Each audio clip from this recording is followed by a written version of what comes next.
ಶ್ರೀ ಗಣಪತಿ ಶಾರದಾ ಗುರುಭ್ಯೋ ನಮಃ. ವಸುದೇವ ಸುತಂ ದೇವಂ ಕಂಸಚಾಣೂರಮರ್ದನಂ ದೇವಕಿ ಪರಮಾನಂದಂ ಕೃಷ್ಣಂ ವಂದೇ ಜಗದ್ಗುರುಂ. ಶ್ರೋತೃಗಳಿಗೆ ಶ್ರೀಮದ್ ಭಾಗವತದ ಏಕಾದಶ ಸ್ಕಂದದಲ್ಲಿ 3 ಗುಣವೃತ್ತಿಗಳ ನಿರೂಪಣೆ ಎಂಬ 25ನೆಯ ಅಧ್ಯಾಯಕ್ಕೆ ಸ್ವಾಗತ. ಶ್ರೀ ಭಗವಂತನು ಹೇಳುತ್ತಾನೆ, ಗುಣಾನಾಮಸಮಿಶ್ರಾಣಾಂ ಪುಮಾನ್ಯೇನ ಯಥಾ ಭವೇತ್ ತನ್ಮೇ ಪುರುಷವರ್ಯೇದ ಮುಪಧಾರಾಯ ಶಂಸತಃ. ಪುರುಷ ಶ್ರೇಷ್ಠನೇ ಉದ್ಧವ, ಒಬ್ಬೊಬ್ಬ ವ್ಯಕ್ತಿಯಲ್ಲಿಯೂ ಪ್ರತ್ಯೇಕವಾದ ಗುಣಗಳು ಕಾಣಿಸಿಕೊಳ್ಳುತ್ತವೆ. ಈ ಕಾರಣದಿಂದಾಗಿಯೇ ಪ್ರಾಣಿಗಳ ಸ್ವಭಾವದಲ್ಲಿಯೇ ಮೂಲತಃ ಭೇದವಿರುತ್ತದೆ. ಸಮ್ಮಿಶ್ರವಾಗದ ಯಾವ ಗುಣದಿಂದ ಮನುಷ್ಯನಲ್ಲಿ ಯಾವ ವಿಧವಾದ ಸ್ವಭಾವವು ಉಂಟಾಗುವುದು ಎಂಬುದನ್ನು ನಾನೀಗ ನಿನಗೆ ಹೇಳುತ್ತೇನೆ. ಏಕಾಗ್ರ ಚಿತ್ತನಾಗಿ ಕೇಳು. ಶಮೋ ದಮಸ್ಥಿತಿಕ್ಷೇಕ್ಷ ತಪಸ್ಸತ್ಯಂ ದಯಾ ಸ್ಮೃತಿ ತುಷ್ಟಿಸ್ತ್ಯಾಗೋ ಸ್ಪೃಹ ಶ್ರದ್ಧಾ ಹ್ರೀರ್ದಯಾದಿ ಸ್ವನಿರ್ವೃತಿ.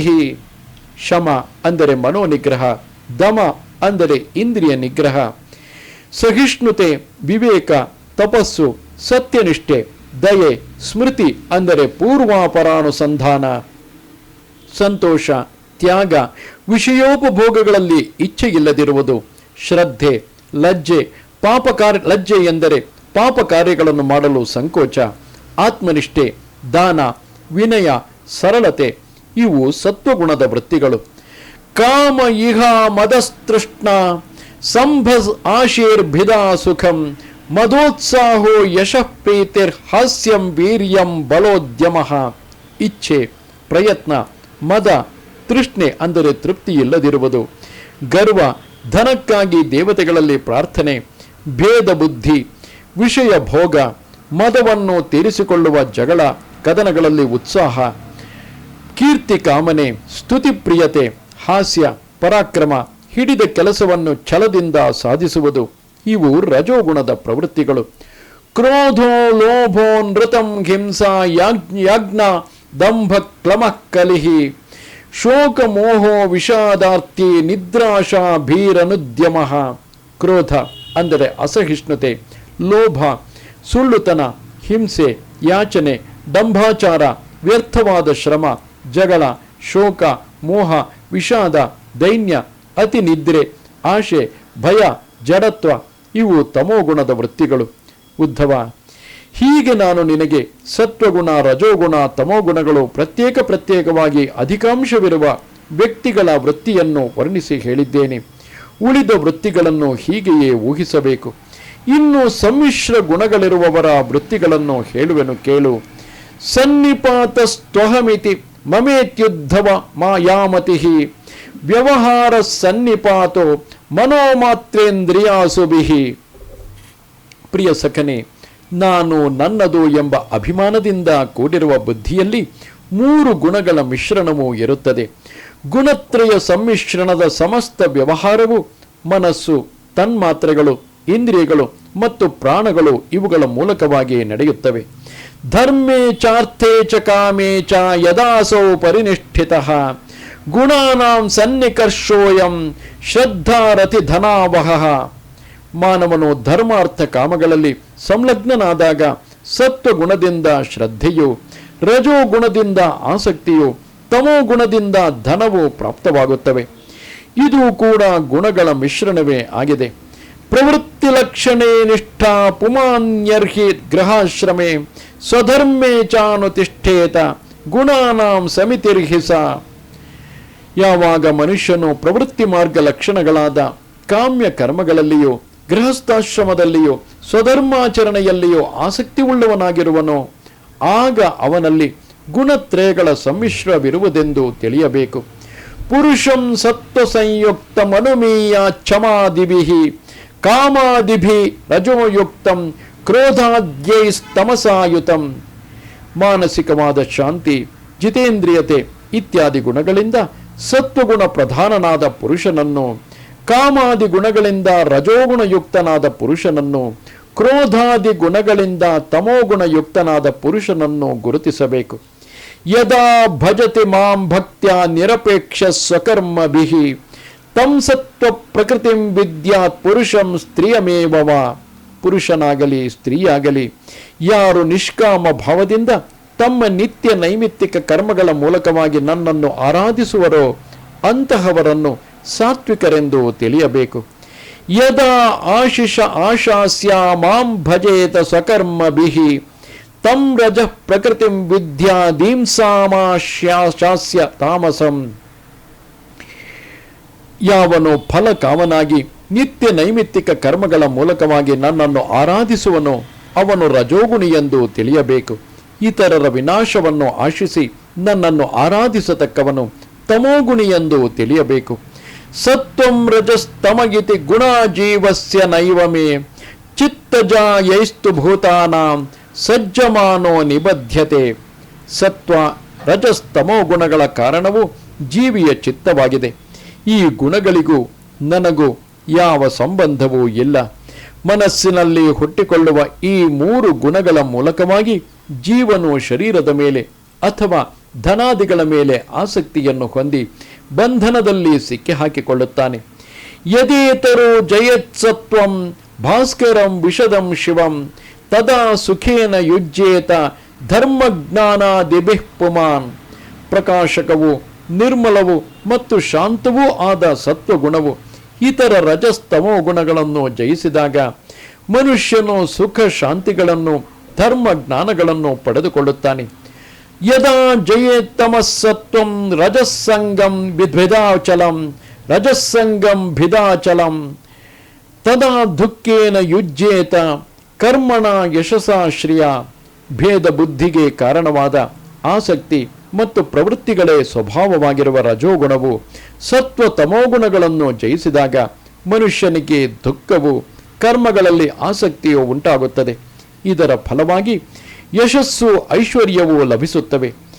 ಯದಾ ಜಯೇದ್ರಜಸ್ಸತ್ವಂ ತಮೋಮೂಢಂ ಲಯಂ ಜಡಂ ಯುಜ್ಯೇತ ಶೋಕಮೋಹಾಭ್ಯಾಂ ನಿದ್ರೆಯ ಹಿಂಸಯಾಶಯ. ಅಜ್ಞಾನದ ಸ್ವರೂಪವು ಆಲಸ್ಯ ಮತ್ತು ಮೌಢ್ಯ ಸ್ವಭಾವದ್ದು ಆಗಿರುವ ತಮೋಗುಣವು ಸತ್ವ ರಜೋಗುಣಗಳನ್ನು ಜಯಿಸಿ ಮೇಲೆ ಬಂದಾಗ ಮನುಷ್ಯನು ಆಶಾ ಬಡುಕನಾಗುತ್ತಾನೆ. ಶೋಕ ಮೋಹಗಳಲ್ಲಿ ಮುಳುಗಿ ಹೋಗುತ್ತಾನೆ. ಪರಹಿಂಸೆಯೇ ಅವನ ಧರ್ಮವಾಗಿರುತ್ತದೆ. ನಿದ್ರೆ ಮತ್ತು ಆಲಸ್ಯಗಳಿಗೆ ವಶೀಭೂತನಾಗಿರುತ್ತಾನೆ. ಯದಾ ಚಿತ್ತಂ ಪ್ರಸೀದೇತ ಇಂದ್ರಿಯಾಣಾಂ ಚ ನಿರ್ವೃತಿಃ ದೇಹೇ ಭಯಂ ಮನೋಸಂಗಂ ತತ್ಸತ್ವಂ ವಿದ್ಧಿ ಮತ್ಪದಂ. ಯಾವಾಗ ಚಿತ್ತವು ಪ್ರಸನ್ನವಾಗಿರುವುದೋ, ಇಂದ್ರಿಯಗಳು ಶಾಂತವಾಗಿರುವವೋ, ದೇಹವು ನಾಶವಾಗಿ ಬಿಡುವುದೆಂಬ ಭಯವಿಲ್ಲದೆ ಇರುವುದೋ, ಮನಸ್ಸಿಗೆ ವಿಷಯೋಪಭೋಗಗಳಲ್ಲಿ ಆಸಕ್ತಿ ಇರುವುದಿಲ್ಲವೋ, ಆಗ ಚಿತ್ತದಲ್ಲಿ ಸತ್ವಗುಣವು ವೃದ್ಧಿಯಾಗಿರುವುದೆಂದು ತಿಳಿಯಬೇಕು. ಉದ್ಧವ, ಸತ್ವಗುಣವೇ ನನ್ನ ಸ್ಥಾನವಾಗಿದೆ, ನನ್ನ ಪ್ರಾಪ್ತಿಗೆ ಮುಖ್ಯ ಸಾಧನವಾಗಿದೆ.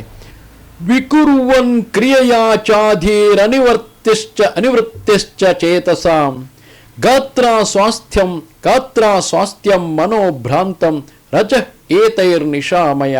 ಯಾವಾಗ ಕರ್ಮಗಳನ್ನು ಮಾಡುತ್ತಾ ಜೀವನ ಬುದ್ಧಿಯು ಚಂಚಲವಾಗುತ್ತಿರುತ್ತದೆಯೋ, ಜ್ಞಾನೇಂದ್ರಿಯಗಳು ಅಸಂತುಷ್ಟವಾಗಿರುವವೋ, ಕರ್ಮೇಂದ್ರಿಯಗಳು ವಿಕಾರಯುಕ್ತವಾಗಿರುವವೋ, ಮನಸ್ಸು ಭ್ರಾಂತವಾಗಿರುವುದೋ, ಶರೀರವು ಅಸ್ವಸ್ಥವಾಗಿರುವುದೋ, ಆಗ ರಜೋಗುಣವು ಚಿತ್ತವನ್ನು ಆಕ್ರಮಿಸಿಕೊಂಡಿರುವುದೆಂದು ತಿಳಿಯಬೇಕು. ಸೀದಶ್ಚಿತ್ತಂ ವಿಲೀಯೇತ ಚೇತಸೋ ಗ್ರಹಣೇ ಕ್ಷಮಂ ಮನೋನಷ್ಟಂ ತಮೋಗ್ಲಾನಿಸ್ತಮಸ್ತದುಪಧಾರಯ. ಯಾವಾಗ ಚಿತ್ತವು ಜ್ಞಾನೇಂದ್ರಿಯಗಳ ಮೂಲಕವಾಗಿ ಶಬ್ದಾದಿ ವಿಷಯಗಳನ್ನು ಗ್ರಹಿಸಲು ಅಸಮರ್ಥವಾಗಿ ಹಿಂಜರಿದು ಖಿನ್ನವಾಗುವುದೋ, ಮನಸ್ಸು ಶೂನ್ಯವಾಗಿ ಬಿಡುವುದೋ, ಅಜ್ಞಾನಮಯವಾಗಿರುವುದೋ, ಆಗ ತಮೋಗುಣವು ಚಿತ್ತವನ್ನು ಆಕ್ರಮಿಸಿಕೊಂಡಿರುವುದೆಂದು ತಿಳಿಯಬೇಕು. ಯೇ ಧಮಾನೆ ಗುಣೇ ಸತ್ವೇ ದೇವಾನಾಂ ಬಲಮೇಧತೆ ಅಸುರಾಂಚ ರಜಸಿ ತಮಸ್ಯುದ್ಧವ ರಕ್ಷಸಾಂ. ಉದ್ಧವ, ಸತ್ವಗುಣವು ವೃದ್ಧಿ ಹೊಂದುವುದರಿಂದ ದೇವತೆಗಳ ಬಲವು ಅಧಿಕವಾಗುತ್ತದೆ. ರಜೋಗುಣವು ವೃದ್ಧಿ ಹೊಂದುವುದರಿಂದ ಅಸುರರಿಗೆ ಬಲವು ಅಧಿಕವಾಗುತ್ತದೆ. ತಮೋಗುಣವು ವೃದ್ಧಿ ಹೊಂದುವುದರಿಂದ ರಾಕ್ಷಸರು ಬಲಿಷ್ಠರಾಗುತ್ತಾರೆ. ಸತ್ವಗುಣವು ವೃದ್ಧಿ ಹೊಂದುವುದರಿಂದ ನಿವೃತ್ತಿ ಸ್ವಭಾವವುಳ್ಳ ಇಂದ್ರಿಯಗಳಿಗೆ ಬಲವು ಹೆಚ್ಚುವುದು. ರಜೋಗುಣವು ಬೆಳೆದಲ್ಲಿ ಪ್ರವೃತ್ತಿ ಸ್ವಭಾವವುಳ್ಳ ಇಂದ್ರಿಯಗಳಿಗೆ ಬಲವು ಹೆಚ್ಚುವುದು. ತಮೋಗುಣವು ವೃದ್ಧಿಯಾದಲ್ಲಿ ಮೋಹದ ಬಲವು ಬೆಳೆಯುವುದು. ಸತ್ವಗುಣ ವೃದ್ಧಿಯಿಂದ ದೈವಶಕ್ತಿಯು, ರಜೋಗುಣ ವೃದ್ಧಿಯಿಂದ ಅಸುರ ಶಕ್ತಿಯು, ತಮೋಗುಣದ ವೃದ್ಧಿಯಿಂದ ರಾಕ್ಷಸ ಶಕ್ತಿಯು ಹೆಚ್ಚುವುದು. ಸತ್ವ ಜಾಗರಣಂ ವಿದ್ಯಾ ದ್ರಜಸ ಸ್ವಪ್ನಮಾದಿಶೇತ್ ಪ್ರಸ್ವಾಪಂ ತಮಸಾ ಜಂತೋಸ್ತುರೀಯಂ ತ್ರಿಷು ಸಂತತಂ. ಸತ್ವಗುಣದಿಂದ ಜಾಗ್ರದ ಅವಸ್ಥೆಯು, ರಜೋಗುಣದಿಂದ ಸ್ವಪ್ನಾವಸ್ಥೆಯು, ತಮೋಗುಣದಿಂದ ಸುಷುಪ್ತ್ಯವಸ್ಥೆಯು ಉಂಟಾಗುತ್ತವೆ. ಈ ಮೂರರಲ್ಲಿಯೂ ಏಕಪ್ರಕಾರವಾಗಿ ವ್ಯಾಪಿಸಿಕೊಂಡಿರುವ ತುರಿಯವೇ ಪರತತ್ವವು, ಪರಬ್ರಹ್ಮ ಪರಮಾತ್ಮನು. ಉಪರಿ ಗಚ್ಚಂತೆ ಸತ್ವೇನ ಬ್ರಾಹ್ಮಣ ಜನಾಃ ತಮಸಾದೋಧ ಅಮುಖ್ಯಾದ್ ದ್ರಜಸಾಂತರಚಾರಿಣಃ.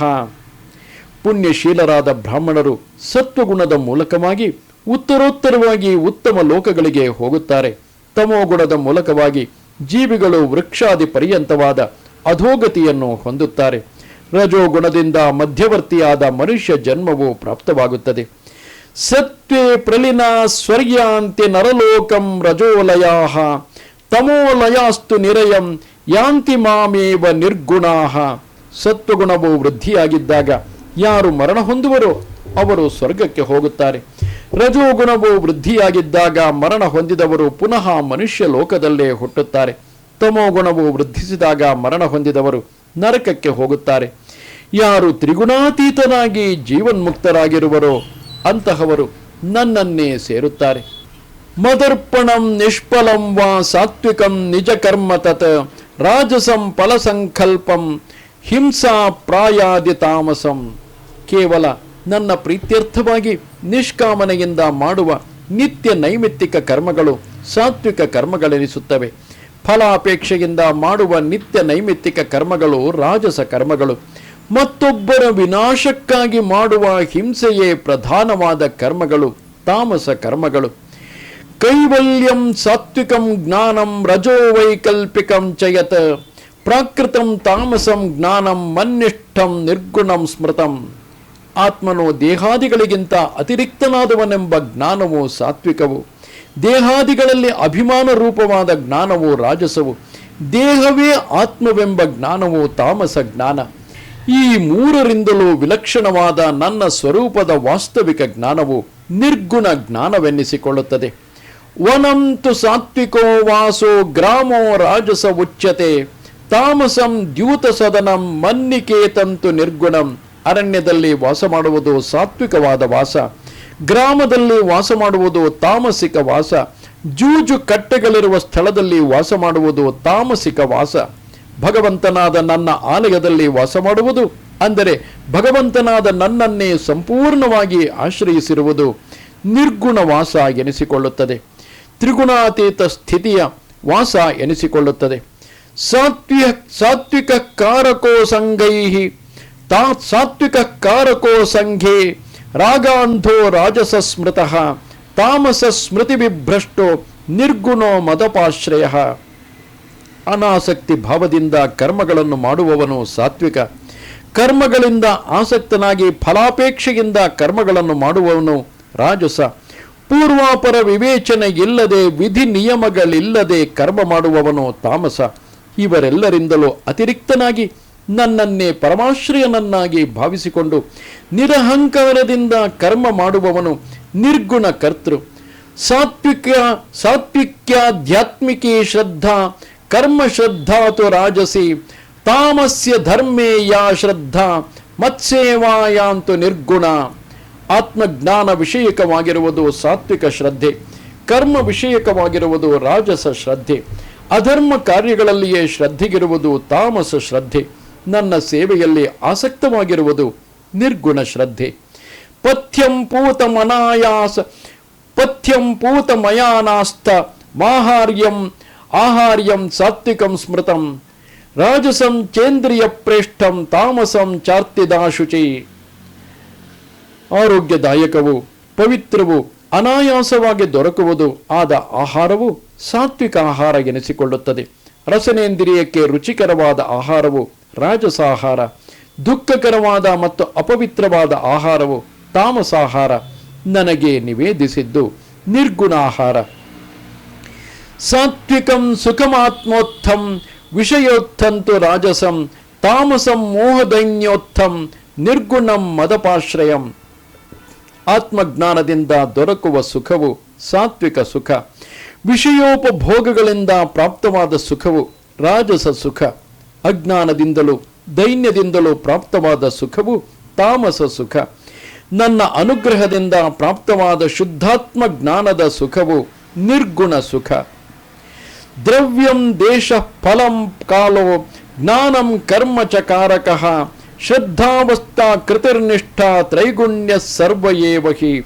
ಉದ್ಧವ, ಈ ಪ್ರಕಾರವಾಗಿ ದ್ರವ್ಯ ಅಂದರೆ ವಸ್ತು, ದೇಶ ಅಂದರೆ ಸ್ಥಾನ, ಫಲ, ಕಾಲ, ಜ್ಞಾನ, ಕರ್ಮ, ಕರ್ತ, ಶ್ರದ್ಧೆ, ಅವಸ್ಥೆ, ದೇವ, ಮನುಷ್ಯ, ತಿರ್ಯಗಾದಿ ಶರೀರಗಳು ಮತ್ತು ನಿಷ್ಠೆ ಈ ಎಲ್ಲವೂ ತ್ರಿಗುಣಾತ್ಮಕಗಳೇ ಆಗಿವೆ. ಸರ್ವೇ ಗುಣಮಯ ಭಾವ ಪುರುಷ ವ್ಯಕ್ತಧಿಷ್ಠಿತಾ ದೃಷ್ಟಂ ಶ್ರುತಮನುಧ್ಯಾತಂ ಬುದ್ಧ್ಯಾವಾ ಪುರುಷರ್ಷಭ. ನರಶ್ರೇಷ್ಠನೇ, ಇಷ್ಟು ಮಾತ್ರವಲ್ಲ, ಜೀವ ಮತ್ತು ಪ್ರಕೃತಿಗೆ ಸಂಬಂಧಿಸಿದಂತೆ ಎಷ್ಟು ಭಾವಗಳಿವೆಯೋ ಅವೆಲ್ಲವೂ ಗುಣಾತ್ಮಕಗಳೇ ಆಗಿವೆ. ಕಣ್ಣಿಂದ ನೋಡಿದ್ದು, ಕಿವಿಯಿಂದ ಕೇಳಿದ್ದು, ಬುದ್ಧಿಯಿಂದ ಯೋಚಿಸಿದ್ದು ಈ ಎಲ್ಲ ಪದಾರ್ಥಗಳು ತ್ರಿಗುಣಾತ್ಮಕಗಳೇ ಆಗಿವೆ. ಏತಾ ಸಂಸ್ಕೃತಯ ಪುಂಸೋ ಗುಣಕರ್ಮ ನಿಬಂಧನಾಃ ಏನೇಮೇ ನಿರ್ಜಿತ ಸೌಮ್ಯ ಗುಣ ಜೀವೇನ ಚಿತ್ತಜಾಹ ಭಕ್ತಿಯೋಗೇನ ಮನ್ನಿಷ್ಟೋ ಮದ್ಭಾವಾಯ ಪ್ರಪದ್ಯತೆ. ಜೀವನಿಗೆ ಎಷ್ಟು ಜನ್ಮಗಳು ಆಗಿ ಹೋಗಿವೆಯೋ ಅವೆಲ್ಲವೂ ಈ ಗುಣಕರ್ಮಗಳ ಅನುಸಾರವಾಗಿಯೇ ಆಗಿವೆ. ತನ್ನ ಚಿತ್ತದಲ್ಲಿಯೇ ಹುಟ್ಟಿಕೊಂಡಿರುವ ಈ ಮೂರು ಗುಣಗಳನ್ನು ಯಾವನು ಗೆಲ್ಲುವನೋ ಅಥವಾ ಮೂರನ್ನು ವಿನಾಶಗೊಳಿಸಿ ಗುಣಾತೀತನಾಗುವನೋ ಅಂತಹವನು ಭಕ್ತಿ ಯೋಗದಿಂದ ನನ್ನಲ್ಲಿಯೇ ನಿಷ್ಠೆಯನ್ನು ಹೊಂದಿ ನನ್ನ ಸ್ವರೂಪವಾದ ಮೋಕ್ಷಕ್ಕೆ ಯೋಗ್ಯನಾಗುತ್ತಾನೆ. ತಸ್ಮಾತ್ ದೇಹಮಿಮಂ ಲಬ್ಧ್ವಾ ಜ್ಞಾನ ವಿಜ್ಞಾನ ಸಂಭವಂ ಗುಣಸಂಗಂ ವಿನಿರ್ಧೂಯ ಮಾಂ ಭಜಂತು ವಿಚಕ್ಷಣಾಃ. ಉದ್ಧವ, ಈ ಮನುಷ್ಯ ಶರೀರವು ಅತ್ಯಂತ ದುರ್ಲಭವಾದುದು. ಆದರೆ ಈ ಶರೀರವೇ ಈ ಜ್ಞಾನ ವಿಜ್ಞಾನಗಳೆರಡನ್ನೂ ಸಾಧಿಸಿಕೊಡುತ್ತದೆ. ಆದುದರಿಂದ ಈ ಮನುಷ್ಯ ಶರೀರವನ್ನು ಹೊಂದಿದ ಬಳಿಕ ವಿದ್ವಾಂಸನಾದವನು ಗುಣಗಳ ಸಂಘವನ್ನು ಸಂಪೂರ್ಣವಾಗಿ ತೊಡೆದುಹಾಕಿ ನನ್ನನ್ನೇ ಅನನ್ಯ ಭಕ್ತಿಯಿಂದ ಭಜಿಸಬೇಕು. ನಿಸ್ಸಂಗೋ ಮಾಂ ಭಜೇದ್ವಿದ್ವಾನ್ ಅಪ್ರಮತ್ತೋ ಜಿತೇಂದ್ರಿಯ ರಜಸ್ತಮಶ್ಚಾಭಿಜಯೋತ್ಸತ್ವ ತತ್ಸತ್ವ ಸಂಸೇವಯ ಮುನಿಃ.